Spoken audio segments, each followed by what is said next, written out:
Question of the day. How racist are you? Yeah, how racist are you? How racist are you, Isaiah? I'm so racist. If you are watching this video and you think we are not black enough to be doing this video, you may be racist. Just saying. I'm looking at you. But tell us what we're really talking I'm about. going to talk about racism. In case that hasn't been obvious. I think we're talking about racism. I don't know. That might have been a topic that people have been talking about. So I thought it would be helpful because I don't think all racism is the same. And I thought we need to break it down. Yeah. And we need to look at different types of racism. And we've been talking about this cop who's been charged with third degree murder, and then was upgraded to second degree murder. And I said, I like the degree thing. Thankfully. Let's apply this degree thing towards racism. Yep. And let's break it down. Let's break it down. So, what are we talking about first? First degree racism. Man, that's my favorite kind of racism. I'm glad that you mentioned that. First degree racism. I had a lunch with my dad yesterday. Yeah. Mm-hmm. My dad, just for background, grew up LA area, Watts Riot area. Yeah. My dad's full African American. Yep. He helped integrate a white high school. So he's basically bused to that high school. Yeah. And so he experienced full-on institutionalized. They did not want to let him in. No, racism. Yeah. So he was dealing with stuff like what's some of the stuff that they dealt with back in like Jim Crow. What kind of like redlining? We're talking about not being able to purchase homes in like neighborhoods. We're talking about swimming pools. This sucks. I'm thirsty. I need some water. We were talking about that earlier. I'm thirsty. You can't drink out the same water fountain.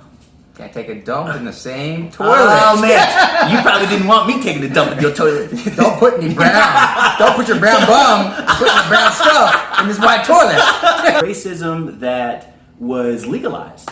Legal. It was overt. Yeah. It was overt by the institution. Yeah. By the system. Yeah. The system had signs out at the white restaurants saying whites only. Yeah. No colors. Yeah. So when we talk about the first degree racism, we're talking about overt, systemic, and legal racism. Yeah. This is what Jim Crow was about. This is what Martin Luther King was trying to fight directly against. Hard. Yeah. And you tell me what it is. So I forgot. Man, help me. Second degree racism is personal. So it's when people and individuals and groups like the KKK. Big fan of the KKK. Man, no, I'm friends. There has been black people that have been friends with them, but the KKK are a great example of second degree racism. Yeah. Groups and individuals that explicitly want to be prejudiced against blacks or anyone that not of their actual group. Nazis. These people aren't trying to hide it. These people are purposely against other groups. Really, and they're trying to marginalize Yep. it. So we're gonna get to the most common kind of racism. Yeah. It's racism. It's the kind of racism that it's covert, right? It's like you watching this video and you're thinking, he seems like he's not black enough, like he hasn't experienced enough. Well, you know what? That's racist, right? Yeah. If you look at my brother right here and you look at him and you say, he seems a little bit like he's too nice. He needs to speak a little bit differently. You may be racist. That's the kind of racism that's covert. When I was younger, people used to look at me and they would assume I was going to be mean, right? Yeah. I'd drop my pants a little bit, you know what I'm saying? I'd have a little limp and I used to gangbang. And so I had this look and people thought I may or may not hurt them. Yeah. Right? Little old ladies crossing the other side. They don't want none of this. They were. They were. I could sense that. There was like that covert racism. And that happens with all cultures, right? Yeah. It's really the idea of the other. When you don't know another group and you just think of them as different. And a lot of this type of third degree racism is subconscious. Yes. And a lot of it is not even meant to be malicious. Right. A lot of it is just, I used to have this type of racism personally for Mexicans. Yeah. Mexican. When I was younger, I just looked at, I looked at some of the Mexicans and they seemed to be lower economic status. Right. In Utah, there's not a lot of black people. Yeah. So the minority that's prevalent is Mexicans. They didn't speak English. They weren't as educated in general in my mind. Right. And I just didn't treat them the same way. I wasn't malicious. I wasn't trying to actively push them down. I actually ended up getting some Mexican neighbors. Yeah. And to know them, Yeah. and we became great friends with them. And as I got to know them and as I became friends with them, my racism, my subconscious racism, I identified it and said, I got this got to go. And it's got to go. I kicked that stuff out. And I said, this is not right. This type of racism, third degree racism, is the most common. In fact, I would say the majority of us have it now or have had it in the past. If not all of us. But it's also, once you shine a light on it, it's probably the easiest to overcome. Exactly. And so I want to go back and I want to recap, because one of the problems that I have with individuals in our society right now as we look at the race issue is we tend to look at our history, which we have a tragic history. It's horrible. If you look at our history and you look at how bad it was, if you hyper focus on how bad it was, you can almost bring the past into the present. And it makes our perception to think that we're not that far removed from there. And what we personally have found, and what we think the data points to, is that America has greatly progressed. So we don't have overt legal systemic racism anymore. But and just to clarify that point, guys, because you may hear what he's saying and think, well, there's a lot of people that are still oppressed, and they are, guys. There's still places in the United States that still have a lot of what you would think of as systematic racism from the redlining, right? The districts that got left behind and now they're still ghettos, and those people have no way out. We see that, and that breaks our hearts, right? I have my own family that I've seen come from Kansas and Memphis and Oakland that struggle, and that breaks my heart. We don't want to forget about those folks. However, we want to look at the progress that we've made. It's been huge. Like I said, I talked with my dad as he's lived through this, and he's like, this world is just an immensely different world. There's so much more privileges. And if you're looking at, a team, as a black community, we started at the 1 yard line, and we were trying to drive the field. We're at like the 10-yard line here. There's room to go. We're not there yet. A long way to go. We're not there yet. And we're not saying that we're not there yet. But what we have done, it's been amazing. And you know what? Who doesn't get enough credit? It's our white brothers and sisters. Thank you. Let's talk about the white gentleman that was a principal at the school that your dad went to. This is an awesome story. This was actually a private school, and we're going to interview my dad about this and get more information. But this principal wanted to integrate his school so bad. He was really well thought of. And when my dad and I believe another black individual were the ones that were coming up to trying to get into the school, this principal put his name on the line, and he said, I will resign on the spot if you do not allow this black boy to come into this school. He put his reputation, his livelihood, and he said, we're going to do the right thing here. And he told the school board what was going to happen. And the school board said, okay, we don't want to lose you. And so we have the abolitionists to thank.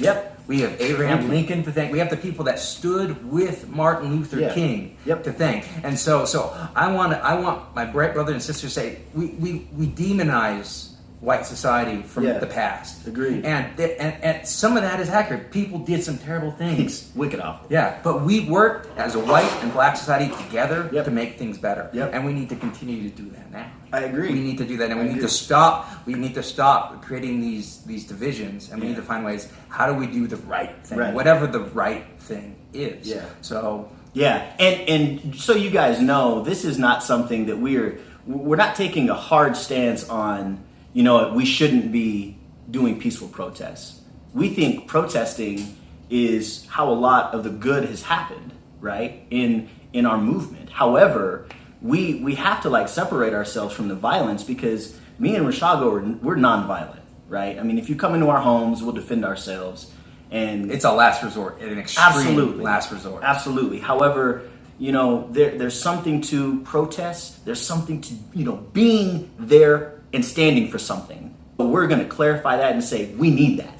Don't stop doing that, right? Yes, we need to do it intelligently. We need to do it specifically. We need to have an exact goal in mind, and that goal needs to be measurable, something that we can actually affect. It can't be general outrage. Cannot be general outrage. We have to have a specific. And I think with some of the protests, we've seen that. We've seen that with these cops. When this first happened, they weren't arrested right away. Right. I mean, now I'd like to think that if there was no protests, that they still would have been arrested. Right. But the protests kept people accountable, so we made sure that they were arrested. Because first there was only one cop arrested, the one that committed the initial crime, but the other guys didn't do it. Man. Those people, that maybe the protests got those people done. And we're going to continue to keep the justice system accountable as they go through the trial to make sure that justice is served. When we see protests like that, I'm all on board. Absolutely. All on board. We need to keep the government and the justice system accountable for how they treat us as people in general, especially the black community, because man, there's a lot of ugliness that's happened in the past, but we need to do that being thoughtful. Right? We need to be thoughtful about absolutely. That. And when I say thoughtful, I've been so disappointed in how it's been unthoughtful. Yeah. And when I say unthoughtful, I mean when people have gotten so enraged that there's been at least 8 lives that have been innocently lost, and most of those are black lives, and no one's talking about it. Yeah. And I'm sorry, if Black Lives Matter, Black Lives Matter, regardless of who killed them. It doesn't matter more because a white cop killed a black man than if a riot killed black people. Yep.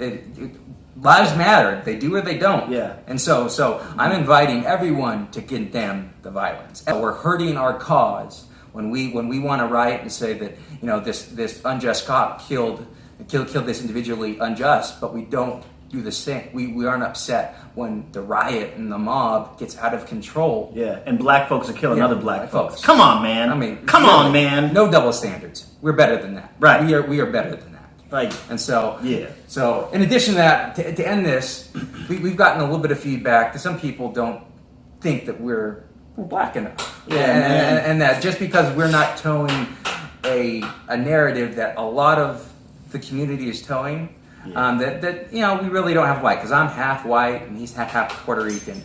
But we want to remind you that if you want to claim Barack Obama as being black, if you want to claim who else? Man, who those 2 fellas? Key and Peele? The funny dudes, Key and Peele. Yeah. If you want to claim Colin Kaepernick, if you want to claim those individuals as part of the community, we're every bit as part of the community. Yeah. It's all about having an intelligent dialogue about important issues. And if you don't agree with us, let us know. Let's talk about it. Yeah. If you agree with us, let us know. We want a dialogue in the community that is positive. Yep. And that we can affect measurable positive change. Agreed. And so please let's continue the dialogue. Let's continue to remember our forefathers and the people that did it right. Again, our white brothers and sisters that helped us, Martin Luther King. I'll stop being angry, man. I'll stop being angry now. All right, thank you, Rashad. That was a good pep talk, man. Thank you, anger man. Celebrate our progress. Yeah. Let's seriously celebrate our progress. Like, we are not perfect. We're fully going to admit that. We're at the 10-yard line. We haven't completely scored, but we're getting so much closer. So let's get so much closer. Yeah. So just remember that. Thanks, guys. Peace.